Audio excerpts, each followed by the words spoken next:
நாம் யாவரும் தனிஜபம் செய்வோம்.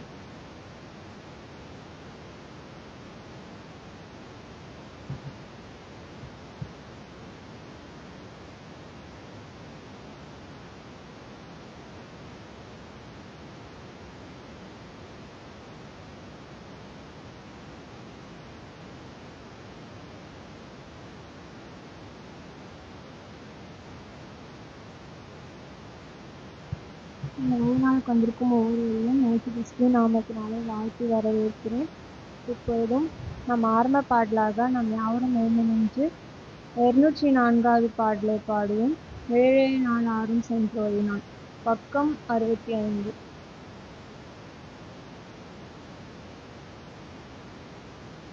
பக்கம் 65, பாடல் எண் 204.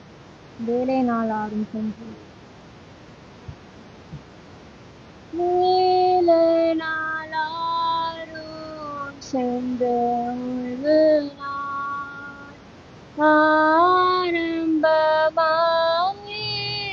ஆரம்பமாயிற்றேன் நெஞ்சமே, பேராசிர் நாளாம் இருளாய்விடும் எழுந்திடாயோ நெஞ்சமே, ஆதியாறு நான்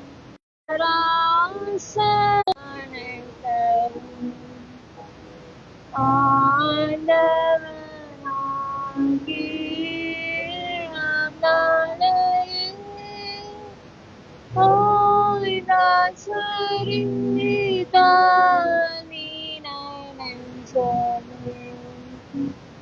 சீராய் மலை மேல் கட்டப்பட்டான், கூதலமூச்சல் போதுமுண்டாதான், தீர்க்கபிதாக்கள் வேத பக்தர்கள் ஓய்ந்தாரினாலே அதிமோதலாய் தேவாசிர்வாதம் வாழ்ந்தவனாய்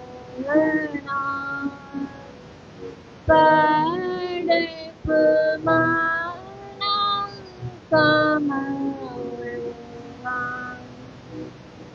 என்னை மறுமை மாறாவினான்,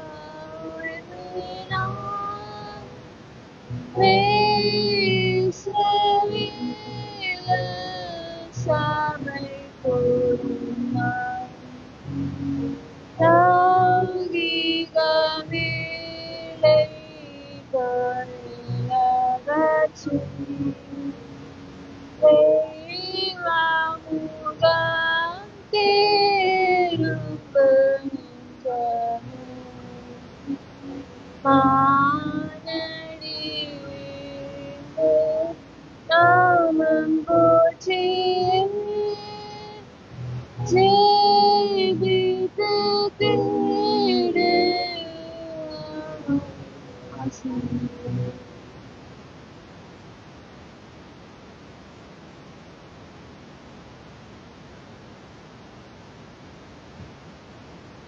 மாறுதர வேதம் வாசிப்புக்காக மத்தேயு எழுதின சுவிசேஷம் 20வது அதிகாரம் 29 முதல் 34 வரை. மத்தேயு 20வது அதிகாரம் 29 வசனத்திலிருந்து 34 வரை.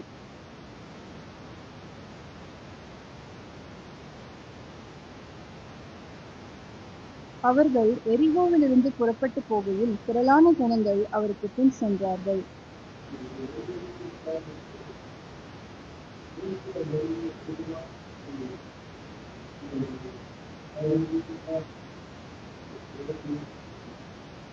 அவர்கள் பேசாதிருக்கும்படி ஜனங்கள் அவர்களை அதட்டினார்கள். அவர்களோ, ஆண்டவரே, தாவீதின் குமாரனை எங்களுக்கு இரங்கும் என்று அதிகமாய் கூப்பிட்டார்கள்.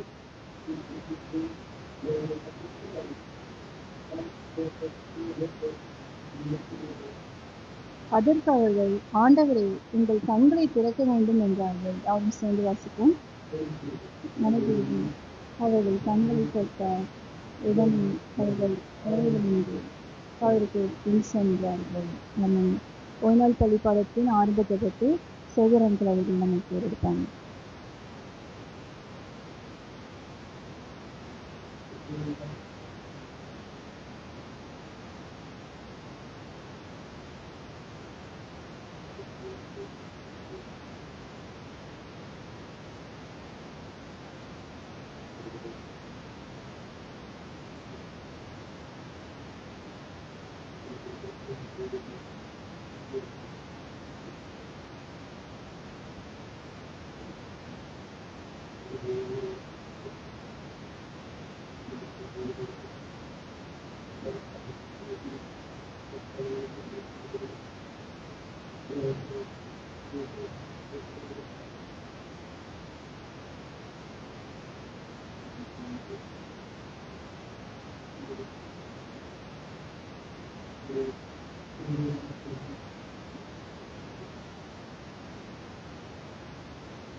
இந்த நேரத்துலையும் நம்ம ரத்த சாட்சியின் வரலாறுல நம்ம எதை குறித்து பார்க்க போறோம்னா, இருண்ட காலத்துல நடந்த சில சம்பவங்கள், ரத்த சாட்சிகளை குறித்து தான் நம்ம பார்க்க போறோம்.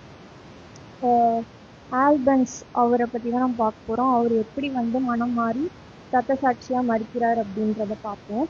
அவர் இங்கிலாந்துலேயே அவர் தான் முதலா அவர் ரத்த சாட்சியா மறிக்கிறாங்க. அவர் கிறிஸ்டியனா மாறத்துக்கு முன்னாடி அவர் ஆக்சுவலி ரோம் அவங்க கும்பிடுற தெய்வத்தை தான் என்ன பண்றாங்கன்னா வணங்கிட்டு வராங்க. அவங்க கிறிஸ்டியன் கிடையாது. எப்போ அவர் கிறிஸ்டியனா மாறுறார் அப்படின்னா, ஆம்பிபேலஸ் அப்படின்ற ஒருத்தரை சந்திச்ச பிறகுதான் அவர் கிறிஸ்தவரா மாறுறாரு.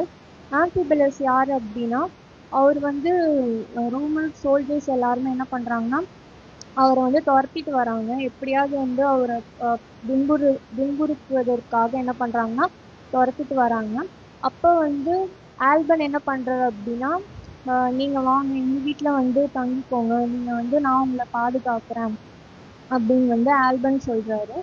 ஸோ அப்படி சொல்லும்போது இவர் அடைக்கலம் கொடுக்குறாரு ஆம்பிபேலஸ்க்கு. ஸோ இப்போ ஆல்பன் ஆம்பிபேலஸ் ரெண்டு பேருமே என்ன பண்றாங்கன்னா டெய்லிக்கும் பேசுறாங்க. என்ன பேசுறாங்கன்னா, அவங்களுடைய டாக் எதை பத்தினதா இருக்குன்னா, நீங்க நீங்க உங்களுடைய ரிலிஜன் பத்தி எனக்கு சொல்லுங்க அப்படின்னு ஆல்பன் கேட்கிறாரு அவர்கிட்ட. அப்படி கேட்கும்போது, எந்த கடவுளுக்காக உங்களுடைய வாழ்க்கையே இவ்வளோ ரிஸ்க் எடுத்து நீங்க தப்பிச்சு ஓடி உங்களுடைய லைஃபே கொடுக்கணும்னு எந்த கடவுளுக்காக இவ்வளோ உண்மையும் உத்தமமா இருக்கிறதுக்கு நீங்க நினைக்கிறீங்க அப்படின்னு சொல்லிட்டு ஆல்பன் ஆம்பிபேலஸ் கிட்ட கேட்குறாரு. அப்போ அவர் சொல்றாரு, ஜீசஸ் பத்தி அப்பதான் சொல்றாரு, நமக்காக என்ன பண்ணாங்கன்னா இந்த உலகத்துக்கு வந்தாங்க, நம்மளுடைய பாவத்துக்காக அவங்க மரிச்சாங்க, அவங்களுடைய வாழ்க்கையை என்ன பண்ணாங்க நமக்காக கொடுத்தாங்க, அதுக்கப்புறம் மரணத்துக்கு அப்புறம் உயிர் தெழுதல் நிச்சயம், இதெல்லாம் பத்தி என்ன பண்றாருன்னா ஆம்பிபேலஸ் ஆல்பனுக்கு சொல்றாரு. அப்படி சொல்லி இதெல்லாம் கேட்டு பல நாட்களுக்கு அப்புறம் ஒரு நாள் ஆல்பன் ஆம்பிபேலஸ் கிட்ட சொல்றாரு என்னன்னா, நான் இப்போ நம்புறேன், ஜீசஸ் கிரைஸ்ட் நான் என்ன பண்றேன், நான் நம்புறேன், அவருக்காக நான் வாழணும்னு நினைக்கிறேன் அப்படின்னு சொல்லி ஆல்பன் சொல்றாரு. ஸோ இப்படி அவர் மனமாற்றம் அடைந்ததுக்கு அப்புறம் அவர் ரொம்ப ஒரு வைராக்கியமா இருந்தாராம். எப்படியாவது ஆம்பிபேலஸை யாராவது ரோமன் சோல்ஜர்ஸ் பிடிக்க வந்தாங்கன்னா எப்படியாவது இவரை காப்பாற்றணும். அது மட்டும் இல்லாதபடி எப்படின்னா நம்ம கிறிஸ்துக்காக நம்ம மறிக்கணும் அப்படின்ற ஒரு வைராக்கியம் என்ன பண்ணுச்சுன்னா அவருக்குள்ள வந்துச்சு அப்படின்னு சொல்றாங்க. அது மட்டும் இல்லாதபடி ரொம்ப நாள் அவரால் மறைஞ்சி ஆல்பன் வீட்டில் இருக்க முடியல. அப்போ ஒரு நாள் ரோமன் சோல்ஜர்ஸ் என்ன பண்றாங்க, வந்துடுறாங்க. வந்து அவங்க வந்து அந்த இருக்கிற இடத்த கண்டுபிடிச்சி அவங்க வந்து என்ன பண்றாங்கன்னா, இங்க வந்து ஆம்பிபலஸ் இருக்கிறாரா அப்படின்னு கேட்கும்போது, ஆல்பன் என்ன பண்றாருன்னா, உடனே வந்து ஆம்பிபலஸோட ட்ரெஸ் எல்லாம் போட்டுட்டு, நான் தான் வந்து ஆம்பிபலஸ், நீங்க தேடுற மனுஷன் நான் தான் அப்படின்ட்டு அவர் சொல்றாரு. ஆனா வந்து என்ன சொல்றாரு, மாத்தி சொல்றாரு. இந்த மாதிரி நான் ஆல்பன் தான் அவரு. ஆனா ரோமன் சோல்ஜர்ஸ் கேட்கும்போது ஆம்பிபலஸ் நான் தான், அவர் ட்ரெஸ் எல்லாம் போட்டுட்டு ஆம்பிபலஸ் நான் தான் அப்படின்ட்டு சொல்றாரு. உடனே அவரு வந்து பிடிச்சிட்டு போயிடுறாங்க. அப்படி பிடிச்சிட்டு போகும்போது விசாரணையில என்ன தெரிய வந்துச்சு அப்படின்னா, இவர் வந்து ஆம்பிபலஸ் கிடையாது, இவர் ஆல்பன் அப்படின்னு தெரிய வருது. அப்போ வந்து அங்க இருக்கிற ரோமன் ஜட்ஜுக்கு கவர்னருக்கு வந்து ரொம்ப கோவம் வந்துருதான். எப்படி நீங்க இப்படி ஒரு கிறிஸ்டியனை வீட்டுக்குள்ள மறைச்சு வச்சுட்டு அவரு வந்து இல்லைன்னு சொல்றது, அவருக்காக வந்து நீங்க தான் அவர் பேரை சொல்லிட்டு சொல்றது, இதெல்லாம் அவருக்கு ரொம்ப கோவம் வந்துருச்சு கவர்னருக்கு. அப்போ வந்து அவர் என்ன சொல்றாரு அப்படின்னா, நீங்க என்ன பண்ணணும்னா, இந்த ஜூபிட்டர் இந்த கடவுளுக்கு முன்னாடி நீங்க வந்து ஒரு பலி செலுத்தணும், அப்பதான் நீங்க பண்ண தப்புக்கெல்லாம் பிராயச்சித்தமா இருக்கும் அப்படின்னு சொல்றாரு. உடனே வந்து இவர் ஆல்பன் என்ன சொல்றாருன்னா, நான் வந்து அதெல்லாம் நான் பண்ண மாட்டேன், நான் வந்து ஒரு கிறிஸ்டியன் அப்படின்னு சொல்லிடுறாரு. இன்னும் வந்து கவர்னருக்கு ரொம்ப கோவம் வந்துருச்சு.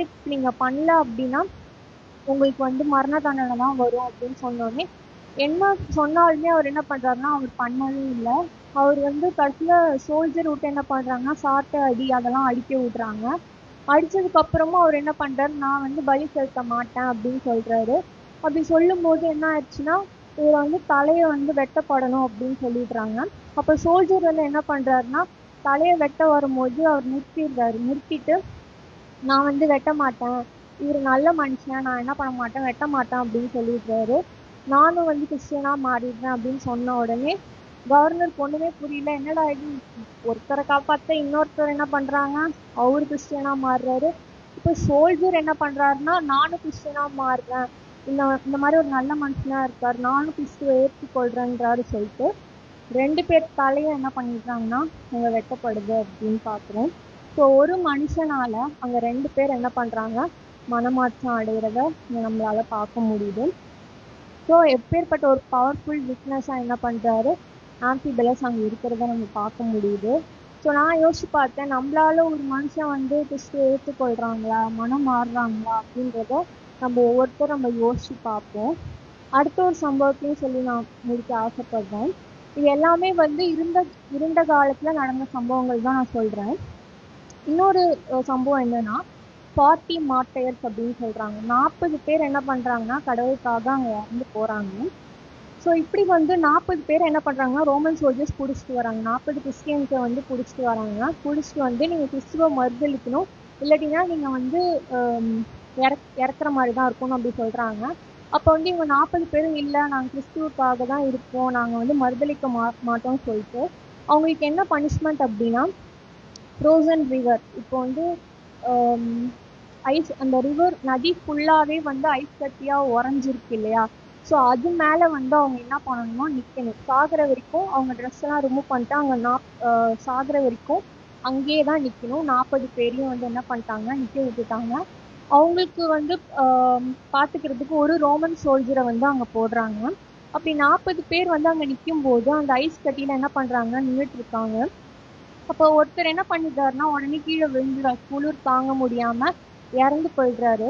உடனே அந்த குரூப்ல இருந்து ஒரு பாட்டு பாடுற சத்தம் வந்து கேக்குதான் அந்த ரோமன் சோல்ஜருக்கு. என்னன்னா, என்ன பாட்டு பாடினாங்க, அந்த வரி சொல்றாங்க, 40 இரத்த சாட்சிகள், 40 கிரீடங்கள், மரண பரியந்தமும் உண்மையா இருக்கிறவங்களுக்கு ஜீவ கிரீடத்தை, அந்த வேர்ஸ் வரும் இல்லையா. ஸோ அந்த வேர்ஸை வந்து ஃபுல்லா சொல்லி என்ன பண்றாங்கன்னா இதை வந்து ஒரு பாட்டா பாடுறாங்களாம்.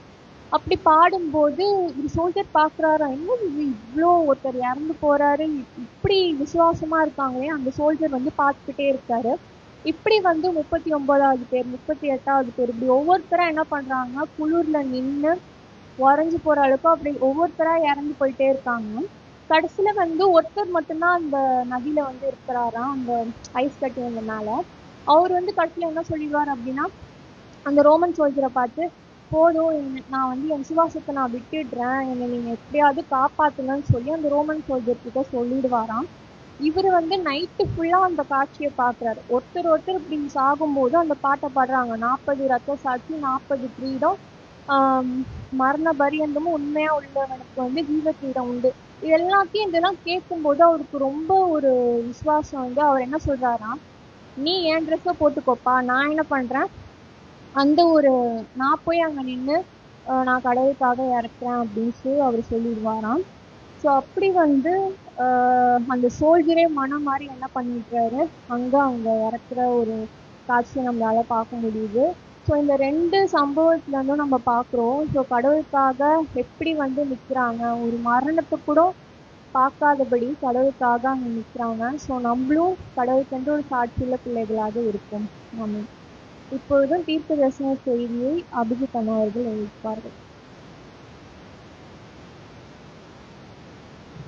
தேவனுக்கு மகிமை உண்டாவதாக. இந்த நாள்லையும் நம்ம இயேசு கிறிஸ்து அவருக்கு மிக பிடித்த இடத்தை குறிச்சும் அங்க நடந்த சில சம்பவங்களை குறித்து நம்ம பார்க்க இருக்கிறோம். யுவின் வாஞ்சை என்ற புஸ்தகத்துல நான் வாசிக்கிறேன். அதிகாரம் 58 நான் வாசிக்கிறேன். இயேசு கிறிஸ்துக்கு இருந்த அநேக சீஷர்கள்ல ரொம்ப உறுதியா இருந்த ஒரு சீஷர் யாருன்னு பார்க்கும்போது பெத்தனியில இருக்கக்கூடிய லாசரு அப்படின்றத நம்ம பார்க்கிறோம். இயேசு கிறிஸ்து அவரை முதல்ல சந்திச்சதுலனே பார்க்கும்போது லாசருக்கு வந்து ஒரு ரொம்ப பலமான ஆழமான அன்பு இயேசு கிறிஸ்து மேல உண்டாயிடுச்சு அப்படின்றத பார்க்கிறோம்.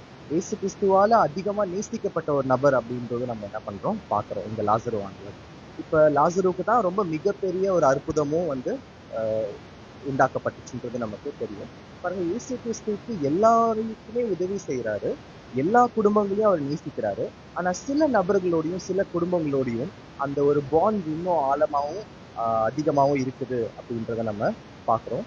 அவருடைய இறுதியும் அந்த ஒரு குடும்பத்து கூட ஒரு ரொம்ப ஆழமான ஒரு அஃபெக்ஷனோட என்ன ஆயிருக்குது, அங்க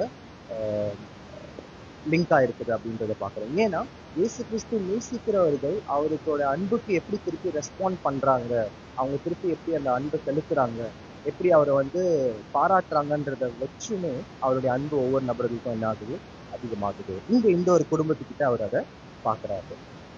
எப்பப்பெல்லாம் அவருக்கு தேவையா இருக்குதோ இங்க லாசரோட வீட்டுல அவர் வந்து ஒரு ஓய்வை வந்து அவர் பெற்றுக்கொள்றார் அப்படின்றத நம்ம பார்க்குறோம். அவருக்கு சொந்தமான வீடு இல்லை, அவருடைய நண்பர்களோடையும் சீஷர்களை மட்டும்தான் அவர் சார்ந்திருந்தார் அப்படின்றத பார்க்குறோம். எப்பெல்லாம் ரொம்ப தாகமாகவும் மனித உறவுகள் தேவை அப்படின்றத அவர் யோசிக்கிறாரோ அப்ப இந்த இடத்துக்கு அவர் ரொம்ப ஹாப்பியா எஸ்கேப் ஆயிடுவாராம். இந்த வீட்டுக்கு வந்து அவர் இருப்பாராம். அங்க பரிசியர்கள் யாரும் இருக்க மாட்டாங்க, பரிசியர்களோட கவனம் எங்கேயும் இங்க வராது. ஸோ ரொம்ப பத்திரமா அவங்க இருக்கலாம். இந்த வீட்டுல அதே மாதிரி இவருக்கு ரொம்ப ஒரு உண்மையான ஒரு வரவேற்பு அவர் அங்க பார்த்தாராம். உண்மையான வரவேற்பை பார்க்கிறாரு. ஒரு சுத்தமான பரிசுத்தமான நட்பையும் அந்த ஒரு வீட்டுல அவர் பார்க்கிறாரு. இங்க ரொம்ப எளிமையாவும் ரொம்ப சுதந்திரமா அவர் வந்து என்ன சத்தியங்கள் வேணா பேசலாமா, என்ன ஒரு நம்பிக்கையோடனா அந்த வீட்டுல லாசரு ஒரு வீட்டுல அவருடைய வார்த்தைகள் சரியான விதத்துல புரிந்து கொள்ளப்படும், அது சரியான விதத்துல அவங்களுடைய இருதயத்துல பொக்கிஷமா வச்சுப்பாங்கன்ற ஒரு நம்பிக்கையோட ரொம்ப சுதந்திரமா அவரால் அங்க பேச முடிஞ்சிச்சு அப்படின்றத நம்ம பார்க்கிறோம். பாருங்க, அப்ப இயேசு கிறிஸ்துக்கு என்ன தேவைப்பட்டுச்சுன்னா ஒரு அமைதியான வீடு, ஆவலா அவரை கவனிக்கக்கூடிய நபர்கள் தான் அவருக்கு தேவைப்பட்டுச்சு அப்படின்றத நம்ம பார்க்கிறோம். அவர் வந்து மனித மரியாதைக்கும் மனுஷங்க வந்து அவருடைய செயல்களை வந்து பாராட்டுவதற்கும் அவர் வந்து ஏங்கினாரு அப்படின்றத நம்ம பார்க்கிறோம்.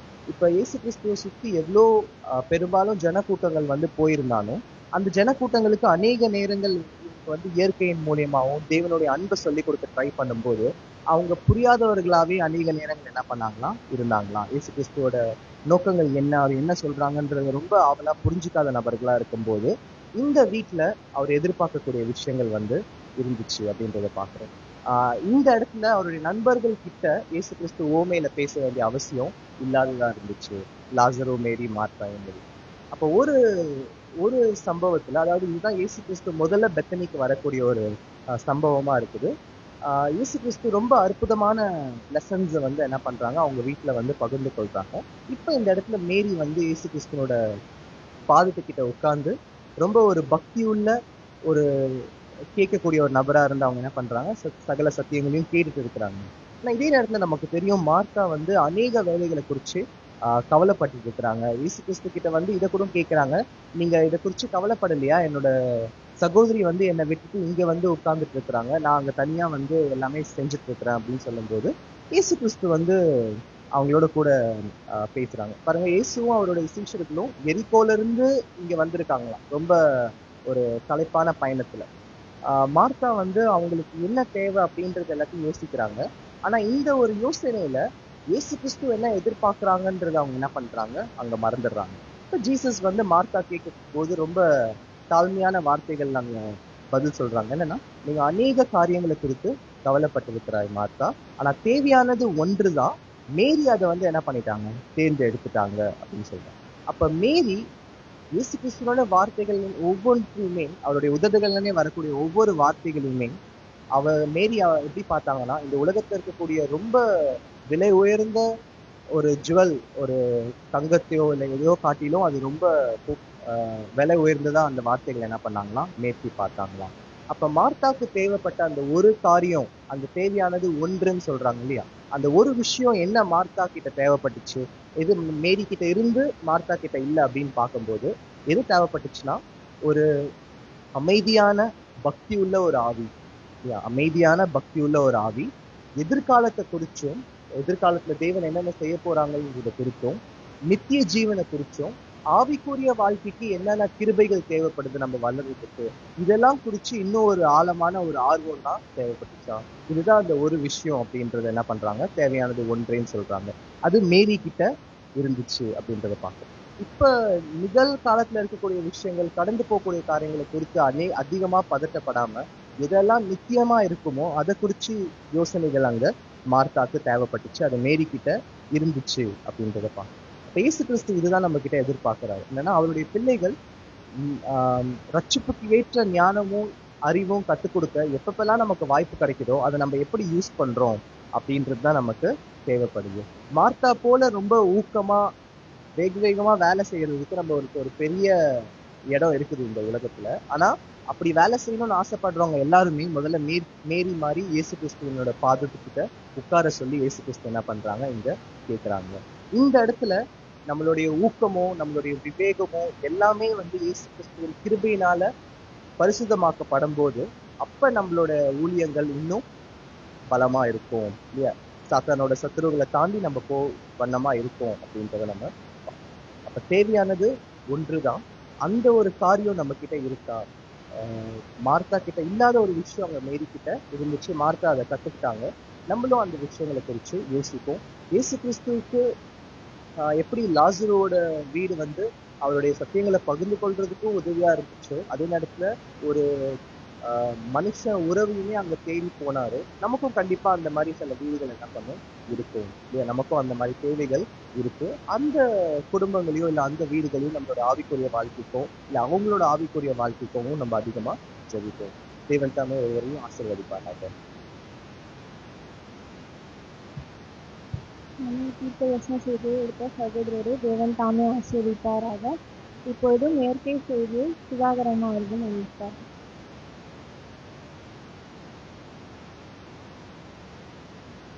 ஸ்ரீ ஜெபம் செய்வோம். பரமண்டலங்கள் பரம்பிதாவே, இந்த ஓய்நாள் தினமும் நூற்றாமை வாழ்க்கையாக நன்றி தேவையும் அதற்கு ஒவ்வொரு ஆத்மாக்களும் ஆசீர்வதிங்க. வராமல் தரப்பட்ட இருக்கும் ஆத்மாக்களும் ஆசீர்வதிக்கிறார்கள். இப்போதும் என்னுடைய பேசும்போது நீங்கள் தமிழ் என்னை நோக்கி பேசுகிறீங்க. இயேசு நாமத்திலிருந்து காத்து போகிறது விஜயங்கள் நிலப்பதாக. இன்னைக்கு நம்ம நேச்சர் டாக்ல என்ன பேச போறோம் அப்படின்னா, அலோவேராவை தான் பார்க்க போகிறோம். நான் நிறைய ஹெர்பல்ஸ் எல்லாம் பார்த்து நிறைய கேட்டுகிட்டே இருந்தேன். சரி, ரீசெண்டாக எனக்கே இந்த பிளான்ட்டை கொஞ்சம் யூஸ்ஃபுல்லாக இருந்துச்சு. ஆனால் தான் இந்த அலோவேராவே நம்ம எடுப்போம்னு சொல்லிட்டு இந்த பிளான்ட்டை நாங்கள் சூஸ் பண்ணோம். ஆனால் இந்த பிளான்ட்லேயும் பார்த்தீங்கன்னா அற்புதங்கள்லாம் நிறையா இருக்குது. இதெல்லாம் கொண்டு வரதுக்கு ஏகப்பட்ட வரலாறுகளாக இருந்திருக்கு. அப்புறம் மெடிசனல் பெனிஃபிட்ஸ் எல்லாம் பார்த்தீங்கன்னா ரொம்ப அற்புதமாகவும் இருந்துச்சு. ஆனால் அதெல்லாம் நம்ம கண்ணு வரைக்கும் இந்த அலோவேரா என்ன வீட்டில் வாசப்படியே இருக்கும். ஆனால் அந்த அலோவேரா நம்ம என்ன பண்ண மாட்டாங்க, தொடவும் மாட்டாங்க. அதில் சைக்காலஜியில் எனக்கு ஒரு விஷயம் கண்ணில் தென்பட்டுச்சு. அலோவேரா மோஸ்ட்லி டச் பண்ணாத காரணம் என்ன விஷயம் அப்படின்னு, அந்த பிளான்ட் அந்த கார்னரில் பார்த்தீங்கன்னா ரெண்டு லேட்டரெலாம் பார்த்தீங்கன்னா முள்ளு மாதிரி ஒரு பட்ஸ் மாதிரி ஒன்று வரும். அந்த அலோவேரா அந்த முள்ளு அந்த பட்ஸ் பார்த்தீங்கன்னா நம்ம ஐ அட்ராக்ஷன் வந்து நம்மள அது வந்து இருக்கும். அப்படி தான் மோஸ்ட்லி எனக்கு அப்படி தான் தென்பட்டுச்சு. இத்தனை வருஷமாக நம்ம இந்த செடியை பார்த்துருக்கோம். நேற்று படிக்கும்போது தான் எனக்கே தோணுச்சு, இந்த செடி வந்து எங்கள் ஊரில் நிறைய வீட்டு வாசப்படியே வச்சுருக்காங்க, ஆனால் நானே தொட மாட்டேன். அப்போ தான் எனக்கே தோணுச்சு, இந்த செடி ஏன் நம்ம தொடலை அப்படின்ட்டு. அப்போ தான் தோணுச்சு, அந்த முள்ளு தான் நம்ம எத்தனை நாள் தொடவும் பார்த்துருக்கோம். மோஸ்ட்லி ரொம்ப என்னோட மெடிசனல் பெனிஃபிட் ரொம்ப ஆழமாக தெரியும் என்ன பண்ணுவோம், தைரியமாக அந்த பிளான்ட்டில் கை வைப்பாங்க. வேற யாராலையும் தேவைக்க முடியாது. அவ்வளோ ஒரு சூப்பரான ஒரு பிளான்ட் அது. அதை பற்றி தான் இன்னைக்கு நம்ம பார்க்க போகிறோம். இதை ஃபஸ்ட்டு யார் அறிமுகப்படுத்துறாங்க அப்படின்னா 1753 வந்து கரோலஸ் லினஸ் அறிமுகப்படுத்துறாரு. நம்ம பாட்டியில் படிச்சிருக்கோம். இப்போ படிக்கிற 10th 12th ஸ்டூடெண்ட்டுக்கெல்லாம் இந்த சயின்டிஸ்டோட நேம் தெரியும். இவர் தான் அறிமுகப்படுத்துறாரு. ஆனால் இதுக்கு முன்னாடியே ஒரு 2-3 பேர் வராங்க. அவர் வந்து ஜான் குட்டியன்னு ஒருத்தர் வராரு 1655. இவர் தான் அந்த பிளான்ட் அறிமுகப்படுத்துறாரு. அப்புறமா தான் கேரல் லினஸ் என்ன பண்றாரு, நம்மளுக்கு இப்படி ஒரு பிளான்ட் இருக்குன்னு சொல்லிட்டு அறிமுகப்படுத்துறாரு. அதுக்கப்புறம் 1768 இன்னொருத்தர் வராரு, நிக்கோலஸ் லாரன் பர்மன் ஒருத்தர் வராரு. அவரு தான் என்ன பண்றாரு, இதுக்கு ஒரு நல்ல ஒரு பேர் வைக்கிறாரு, அலோவேரா அப்படின்னு ஒரு பேர் வைக்கிறாரு. அதுக்கப்புறம் இன்னொருத்தர் வராரு 10 நாள் கழிச்சு. இவரு சொன்ன ஒரு இந்த பர்மன் சொன்னதுக்கு ஒரு 10 நாள் கழிச்சு பிலிப் மில்லர்னு ஒருத்தர் உருவாகிறாரு. அவர் என்ன சொல்றாரு, இதுக்கு பேர் வந்து அலோவி பேர்பெடின்சிஸ் அப்படின்னு ஒரு பேர் வைக்கிறார். இந்த பேர் தான் கடைசி வரைக்கும் நிலைநிச்சு. இந்த ஸ்பீசிஸை என்ன பண்றாங்க, இப்போதைக்கு யூஸ் பண்ணிட்டு இருக்காங்க. இதுக்கு இந்தியாவில் என்ன பேருனா கிரிக் குமாரி அப்படின்றாங்க. குமாரி அப்படி குமாரின்னா இந்த பிளான்ட்டோட இது வந்து ஹிந்தியில். இதுக்கு நிறைய லாங்குவேஜ் ஒவ்வொரு பேர் வச்சு பார்த்தேன். பட் நமக்கு அதெல்லாம் தேவையில்லை. நம்மளுக்கு தேவை சோற்று கட்டாய், தமிழ் அது தெரிஞ்சா போகும். சரியா? இதானா சரி. இத்தனை வல்லுநர்கள் நிறைய பேர் என்ன பண்ணியிருக்காங்க, இதுக்காக இதை காப்பாற்றி கொண்டு வந்துருக்காங்க. ஆனால் இதை முதல்ல யாராவது சொல்லியிருக்கீங்களா, அவர் வந்து டிஸ்கார்டிஸ். இந்த டிஸ்கார்டிஸ் தான் என்ன பண்ணுறாரு, 1ஆம் நூற்றாண்டுல இதை கண்டுபிடிக்கிறார், ஃபர்ஸ்ட் செஞ்சுரியில்.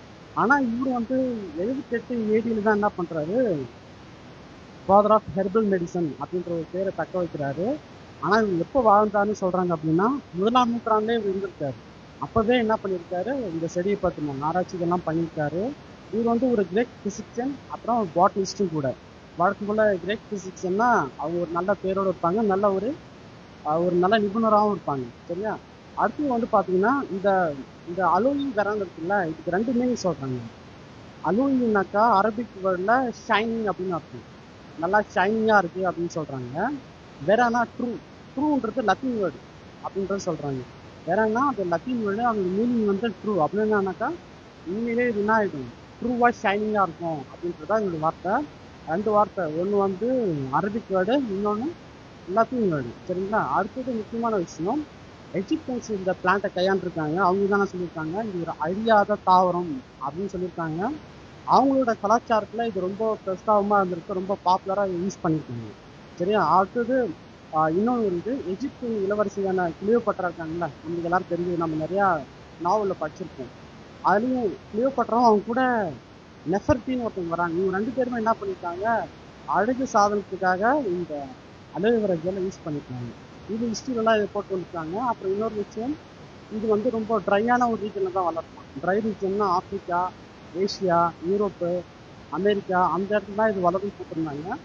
அப்புறமும் வந்து 500 ஸ்பீசிஸ்க்கு மேலே இருக்குது அப்படின்னு சொல்கிறாங்க. 500 வகையான தாவரங்கள் இது இருக்குன்னு சொல்கிறாங்க. நம்ம அதெல்லாம் பார்த்துருக்க வாய்ப்பு இல்லை. மோஸ்ட்லி வந்து அந்த 500 வகையான ஸ்பீசிஸ் எங்கே இருக்குன்றாங்கன்னா ஆப்பிரிக்கா, மடகாஸ்கரு, அப்புறம் அரேபியன் பெனின்சுலா. ஆக்சுவலாக இதை ஃபஸ்ட்டு பாயிண்ட் அவுட் பண்ண இடமே எங்கன்னா அரேபியன் பெனின்சுலாவை தான் இதை பார்க்குறாங்க. அந்த அரேபியன் கண்ட்ரிஸ் தான் இந்த பிளான்ட்டை என்ன பண்ணுறாங்க, கண்டெடுக்கிறாங்க. ஹிஸ்ட்ரி இது வரைக்கும் இவ்வளோ தூரம் போதும். அடுத்து நான் வந்து மெடிசனல் பெனிஃபிட்ஸ்க்கு வரேன்.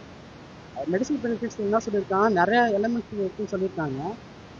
Vitamin A, vitamin C, vitamin E இருக்குன்றாங்க, விட்டமின் B12, ஃபோலிக் ஆசிட்ஸு, அப்புறம் செலினியமு, நிறையா எலிமெண்ட்ஸ் இருக்குன்னு சொல்கிறாங்க.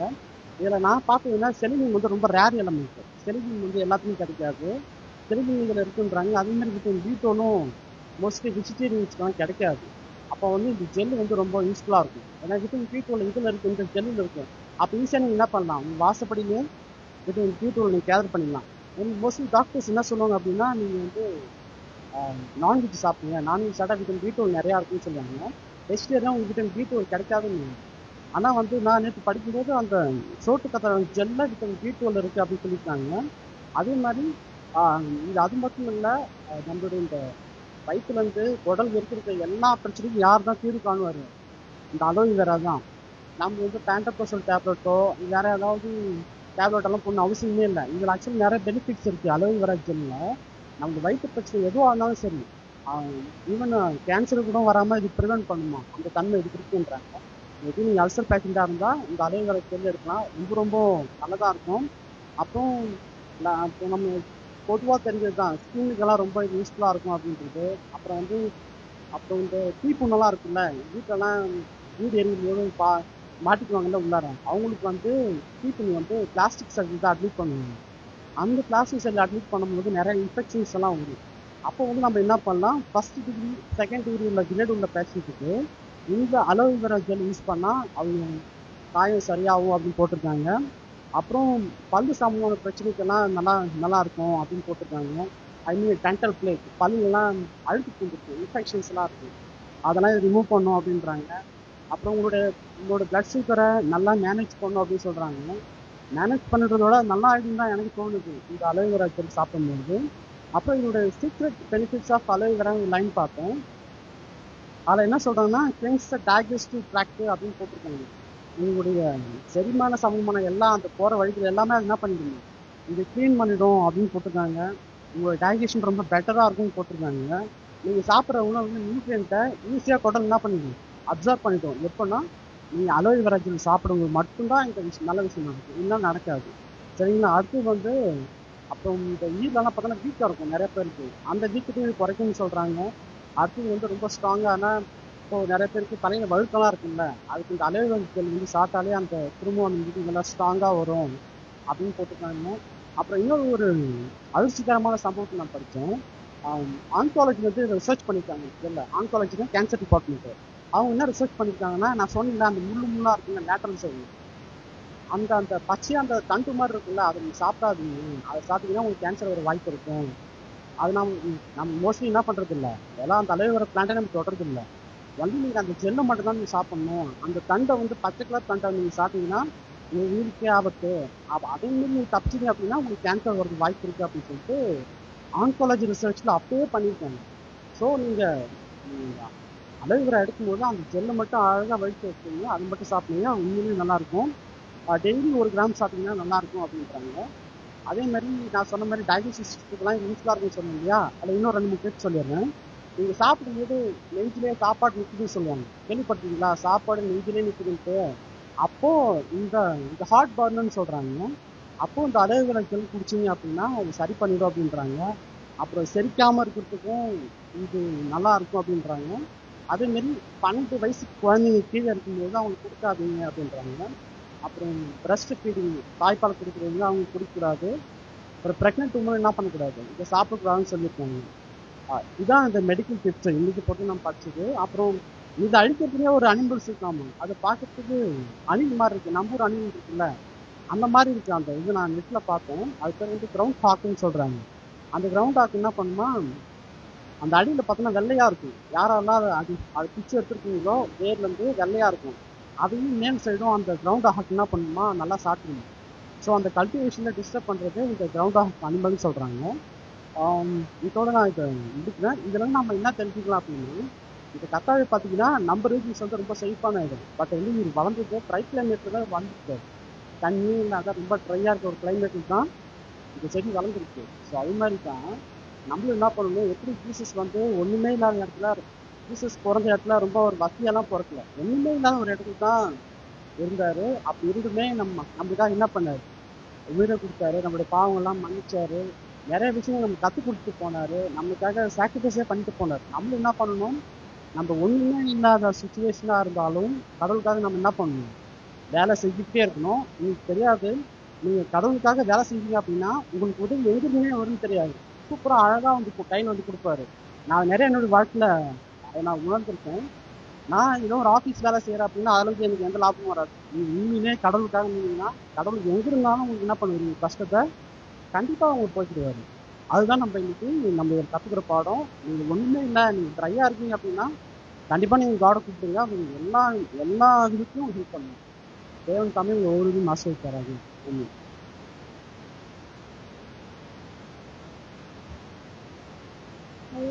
செய்தியற்ற சகோதரரை தேவன் தாமே ஆஸ்வதிப்பாராக. இப்பொழுதும் ஓய்வு நாள் கல்வி காலத்தில் அனிதனா அவர்கள் இருக்கிறார்.